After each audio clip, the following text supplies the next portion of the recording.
Mga kababayan, kasama po natin ngayon ang Citation Awardee mula sa Sunrise Events, Miss Princess Galura. Hi Miss Princess, welcome to Sports Corner. Good afternoon, Gab, saka sa lahat ng mga tagapakinig mo.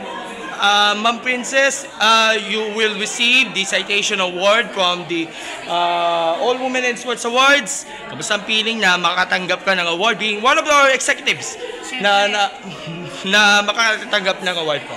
Siyempre masaya. So parang kailangan talaga pagbutihin pa ang pagiging aktibo natin sa sports, so sa pag-organize na events, saka sa pag-promote ng mga women sa sports. And being one of our sports executives, does it feel na of course makatanggap ka ng parangal kasama ang iba pa mga atleta in celebration na rin ng ating Women's Month? Correct, yes. At saka ito rin ay parang namin tribute na sa lahat ng babae na nagka-triathlon kasi alam mo naman sa Ironman, meron kami Women for Tri. Aside from that, marami kaming community run na puro babae each time may Ironman kami. So, go mga kababaihan. And speaking of Ironman, we have the recent Ironman in Palawan last February. What is your assessment right now? And ano ba ang mga abangan natin from Sunrise Events? Sobra kaming happy, Gab, sa Puerto Princesa kasi kalahati ng field natin foreigner. We had 42 finalists there, no?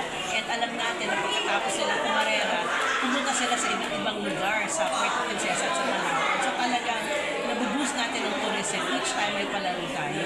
Meron tayong dalawa pang 70.3 sa June sa Subic Bay at saka obviously ang inaabangan ng lahat sa Cebu, sa Lapu-Lapu City sa August 10. Okay, lastly, ito yung tanong ko para sa lahat ng mga mai-interview ko.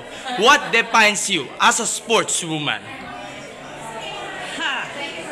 Focus, resilience, and delivery of quality events. Alright, so magpasalamat dyan sa ating mga taga-suporta, of course, sa Ironman and other events of Sunrise Events, and of course, sa ating parangal ng All Women Sports Awards from the Philippine Sports Commission.